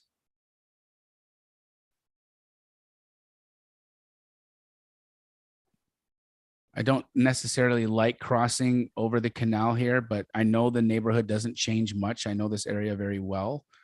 So here is a 1940 sale, 956 square footer that sold for 345. And then pending here, that's a 2-1 672 square footer that's pending at 350. So I don't know. It's just so far off of what our subject is that I'm not going to be able to use that. And then let's just see this. Here's where an active that was listed 54 days ago, full remodel. Ooh, go to that before and after. Where's that? So right next to comparables. There we go. Yeah, so you can see, you know, they did a great job on this. They did a beautiful job. Can't really see much of the inside, but you can see the exterior here. They've done really nice work on the landscaping here. They've modernized everything quite a bit. This is like very comparable to a renovation that I would do. I think these guys killed it. So they're at 430.99 on this one. So that's where they're thinking the market's trending to. If this sells, I think that it will likely not sell at 440. I think this will probably sell at 400, but it's still not enough evidence for us to necessarily say that the ARV was adjusted at all there, right? And so for me, I think that one, I'll go back to that screen here, that one 330. I think this is really indicative of our, like, where the market is, and we might trend up to 400. So I'm going to call this one, you know, at best a 350 ARV, and it's listed at 300. So, you know, knowing Phoenix very well, this is going to be about 65% of ARV for this area. So 350 is the ARV, 65% is where you need it. They're listed at 299. I'd lock this up at 230. Okay, so quick question for you. In our 440 comp, in the before and after section, when did it sell ugly and for what? Good question. Because I agree that 440 is probably high for what they will get. You know, how much did they believe in themselves in that initial purchase? They paid 280 for it. Okay. I might as well give away all my secrets. In this scenario, because I use Privy and everything, what I would do is I would call this buyer up. I would tell them how amazing and awesome their stuff is. And after that conversation, I'd ask them if they're still buying in the area, if they'd ever have interest in the area and what for, because they just went through a flip in that area. So, you know, they're going to be able to tell you, oh, well, we'd never do one because of this or etc. So me not knowing Phoenix, that's how I would go about, even with low comps, utilizing Privy to potentially get a good purchase number. I mean, these guys killed this renovation, honestly. Like they did such a good job in this house. It's like, I want to know who these rehabbers are, because I respect their work. I respect this this person's let's see if we can Go to the find out. assessor's record, Taste. Jamil. Right there. Jezreel Homes. Jezreel Homes. So I would look up who Jezreel Homes is and give them props because they're killing it on their remodels. And I think that they did a phenomenal job on that one. And I agree, Corianne. Here's what I do. I would lock up that one. I would try to lock up that one at 2:30. And I would do exactly what she said. I would reach out to these folks and I would see if they want to pick this up at 2:50. And maybe you got a $20,000 check in your back pocket. I love it. That was a good. That was a good one. Let's keep it pushing. Where should we go next? I want to do everybody's. This is hard. I'm know. sorry, Francisco. This is intense. 2544 Southeast Michigan Ave, Topeka, Kansas. And then I know we've got some people on YouTube, so we're gonna go. We should probably take an address from YouTube as well. Let me just open that up. We don't want to ignore our YouTubers that are here with us today. So, thanks to everybody joining us on Zoom. Thanks to everybody joining us on YouTube. Hold on, I'm just going to open up those comments. So if you're on YouTube, you can absolutely put an address in there, and we will also take addresses from the YouTube comment section as well. So, give me a moment here. All right, I'm ready. All right, 2544 Southeast Michigan. I cannot remember if it was Ave or Street. Topeka, right? Mm-hmm. Okay. There it is. So we've got 2544 Southeast Michigan Avenue, and it is a 3-bed, 1-bath, 1140 square foot property, single story.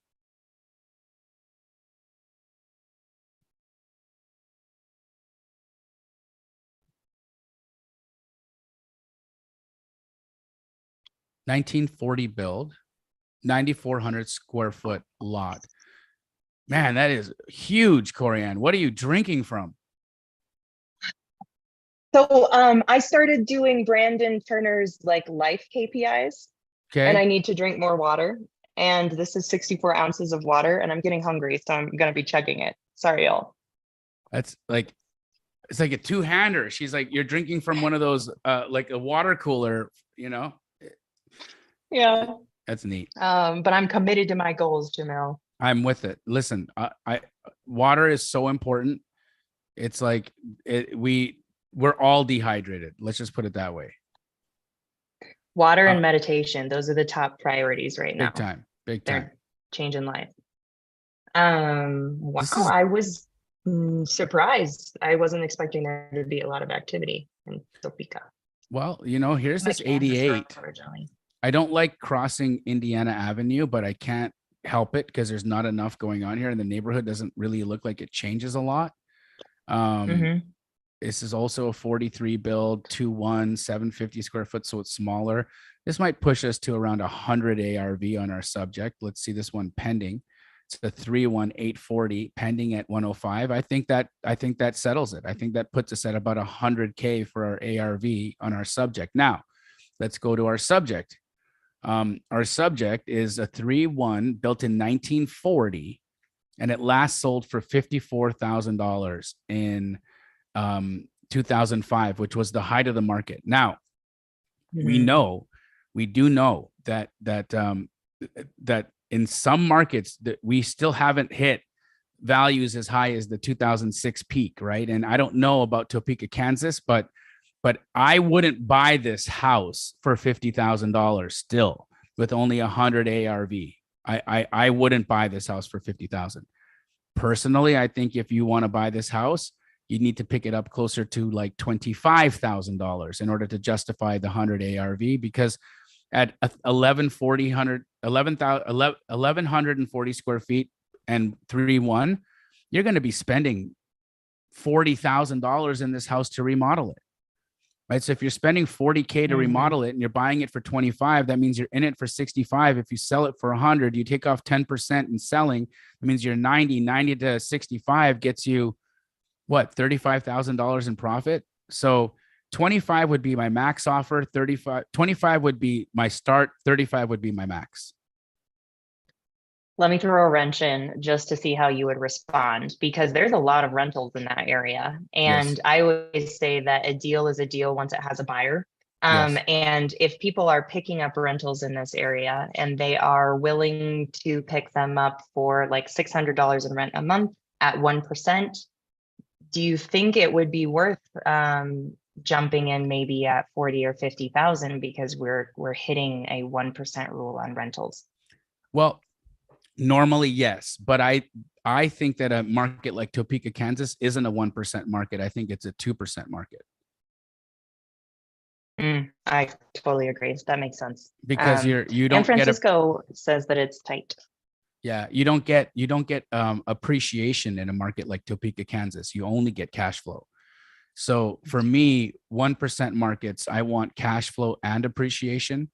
In a market where I'm only getting cash flow, I'm at 2%. So for me, what does it mean when I say 2%? For every $100,000 I spend, I need $2,000. I need, okay. So for every 100 grand I spend, I need $2,000 a month in gross rents.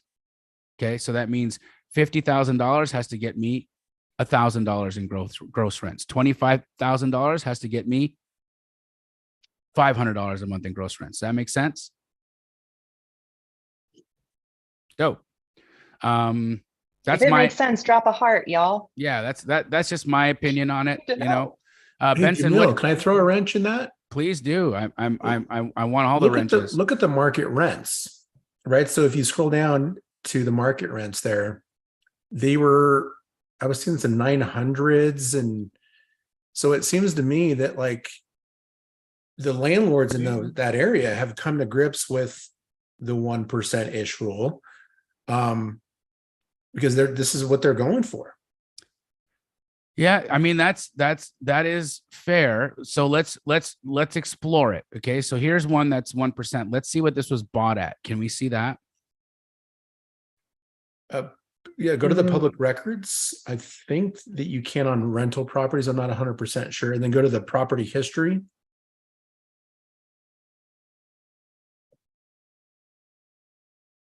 There you go. So they did some sort of a quick claim, but looks like they got it for 43 grand. Okay, so that's still 2%. Now it is way back. So let's see if we can find something newer. But I like where we're going with this. So this is a really, really, really good way to understand if this is still a 2% market or if this is evolved into a 1% market. I think exploring this is super helpful. So let's look at this one. Let's go to property history. And this, I want to note that this rental has been listed for 43 days. So the chances of them actually getting 1,100 is kind of low. So let's go to this. I would like that opportunity. Let's go to this 900 and see what this all shook out at. Guys, this is such good information. Like, why does nobody have to pay for houses in this neighborhood? It's like everybody's just getting stuff for free over here. Is Kansas a non-disclosure state? Yes. Yes. Okay, that's why we're seeing zeros on that public record data for the acquisition price. Oh, okay. So it won't show us that anywhere. You don't think there won't be a single one? It would if it was in Kansas City because we have direct to MLS data there, but not in Topeka. Got it. Just gonna check this last one, see if. Okay, here's one. Nah, 2013. Dang it. Still doesn't. But this was a really good line of exploration, right? So, of course, we can't really dive into this at great length at this point right now for this, but if you were trying to see where are people buying their rentals from, this is another utility that you get from Privy to see, okay, you're a rental. owner here, where are you buying your rentals at? And then you can find out who the owner of that company is and then call them and say, hey, are you looking for more rentals where your properties that you currently own are? And you can sell them another rental. So this is just, you know, another utility to find new buyers and find buy and hold buyers, which, you know, buy and hold buyers are the ones that everybody wants to talk to, because they'll pay more if you're locking stuff up a little high, or if you're locking stuff up that's clean and doesn't need a full remodel but needs like lipstick, you know, that's a buy and hold guy, right? Because he can get a little bit of equity in there, and he can you know, put a renter in there, and he's not trying to flip this thing for maximum dollars. He's just trying to get cash flow. So this is a really, really, really good way to get buy and hold buyer information. So we've got a question coming to us from our YouTube viewers. They just want to know, how does Privy derive rent? Do you use an API with Rentometer, or is it another tool? And that was from Stephen H. It's coming from property management companies. So if you guys noticed in those rental comps that Jamil was pulling up, you saw that a lot of these property management companies, they show like their watermark on those images. No, we're not pulling from Rentometer. It's from property management companies. Got it. So great question, Steve. I think great response also. So that this is like real-time data coming from real property management companies with real listings on the market at this moment. So you know, for me, I think that gives us a really good understanding. And also, I want to highlight again what Corianne said. Look at the days that the rental's been available, right? That one listed at 1,100, that's not a comp, right? That's not going to rent at 1,100. Right. Nobody's taking it. Yeah. So maybe that thing doesn't get rented for 900. Maybe that's where it needs to be. So it's really important to look at these indicators that are available to us using this tool Privy, which if you still don't have. What are you doing? I still can't get over the fact that I have access to MLS. I have access to the National Association of Realtor Public Records, and that most of my time is spent on Privy. I mean, and you have the MLS. Yeah. And she's still using Privy majoritively, right? Because even as a licensed real estate agent, you don't get a ton of data from the MLS. So again, just saying, man, you know, yeah, you guys just believe in yourselves. Take those leaps, right? Every time you bet on yourself, then you show yourself that you believe you're actually going to take the next steps. So let's keep it going. I think we got time to do a little bit more here. Yeah. All right. Somebody just had a seizure in New Jersey. So you want to do that one? Yeah, we got to go to New Jersey so he'll stop spamming the chat. 11 Crescent Street, Rochelle Park, New Jersey. And then I saw a Denver address that I would love to do because I'm pretty sure I've seen it before, and it is kind of a hard one to comp. 11 Crescent Street, Rochelle Park, New Jersey. Mm-hmm. All right. One of those things about New Jersey I don't necessarily love is that they don't typically give you a lot of data. So we don't know how many beds or how many baths, but it's 1814 square feet. I'm going to go out on a limb and say that it's a 1-1. No, I'm going to say it's a 3-2. Why? Because it's 1814 square feet. Would you ever have a 1-1 in an 1814 square foot house? No, very likely going to be a 3-bed, 2-bath. So I'm going to assume 3-2, even though we don't know. Okay. So I'm going to say 1814 square feet, 3-2, 2-story, 1937 build, 6,200 square foot lot, has a garage. Let's take a look. Benson's face when I said that was like, for a minute, he was just like, is she going to say something? Am I going to say something? Are we just going to be quiet here? Like, what do we do? Because he just said something crazy. Well, Benson and I do this every Wednesday now. How fun, like, right? We're in and hanging out every Wednesday on Privy. And next Wednesday, I have the amazing Renee So Oh, wow. Love yeah, Renee. y'all Love should Renee. join. Mhm. Mm. I'm gonna be finding people smarter than me, bring them in and ask them all the questions. So good. So good. So we've got this 1332 square foot 510. You've got another 538 here on the other side of Rochelle, which honestly is way closer to our subject. It's just smaller, right? But that's not bad, because then that tells us we might be a little bit above the 530 mark.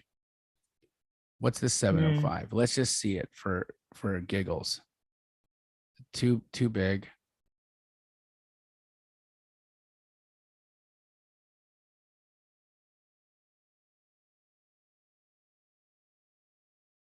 Okay. Okay, I like this. Okay, so we've got,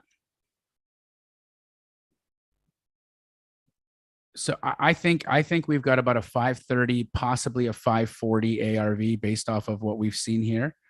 You know, you got this one sale at 530, you've got some others at 550. I think you've got this active at 599, which I don't think is going to sell. You've got this pending at 475, which is smaller. I think 550 is the number.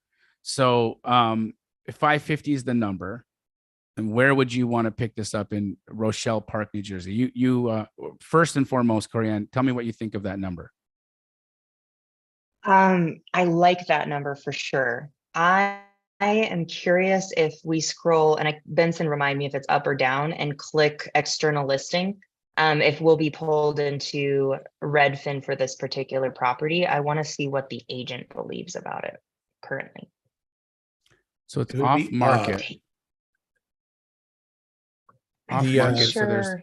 nothing showing third party. We could possibly open another window here and see if, Yeah, you can Google it. Let's see if this is on. And actually on that one, when you search the Jamil, it did find a couple other matches. So sometimes there's a variation in the address, like a slight variation. It did show a couple others, but there you go. okay. So it's actually, Okay. is this the house? Yeah, So that's it's the really address anyway. it's really a 4.2 2,400 square footer.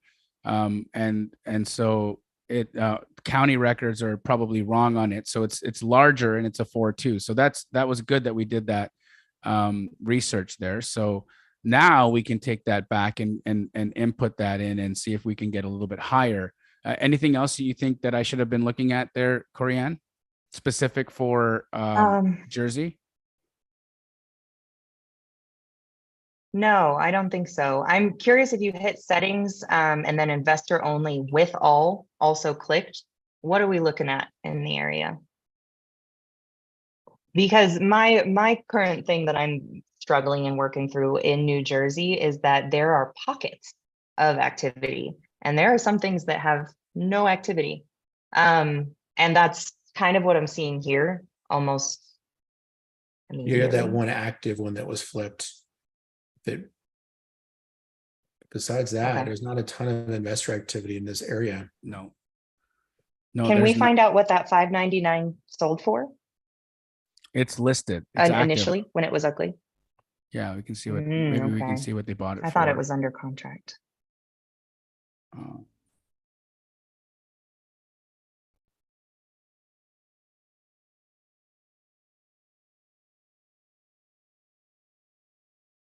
Can we see when it was bought? 320. Scroll up a little bit. It would 320, be at the and top of then the left photo. the upper left-hand corner of the photo on the left. All the way in 2005. 2005. Yeah. Oh. So not enough data there for us to make any assumptions on, you know? Yeah. I think I just saw a message from the person that brought it. You know. So this is listed I at want more details. $599. Yeah, it's listed at $599. I personally I'm seeing the ARV. Oh, this is the one that they gave us too. This was the actual listing. So I was looking at this other one here, but this is the listing at $599. Got it. I think they're overlisted. Um, I don't think the ARV is even what they're putting it out at, to be honest.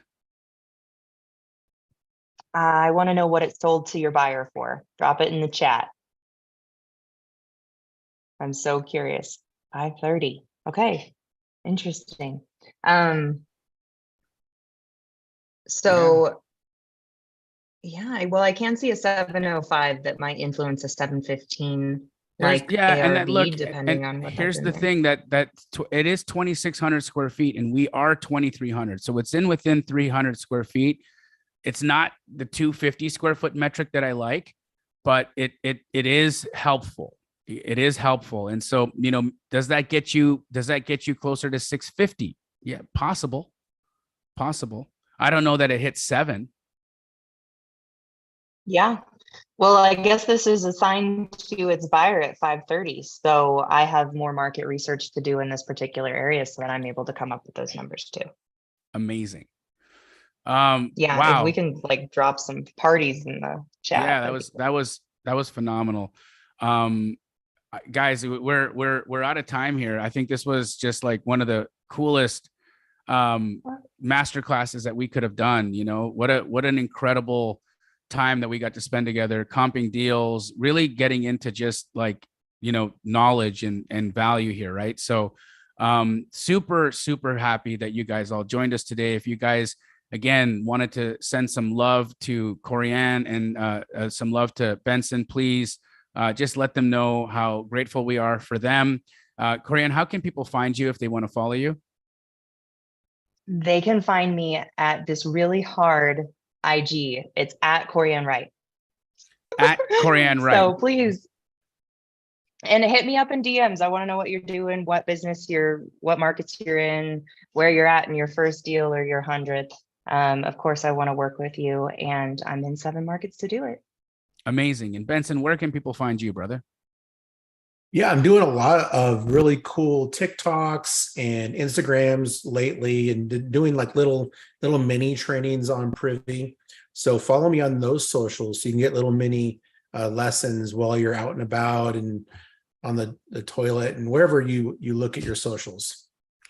Amazing. And This lastly, has been really guys, good, Benson. Thank you for doing that for us. Yeah, Yeah. I absolutely love watching your TikTok on the toilet. It's my favorite thing.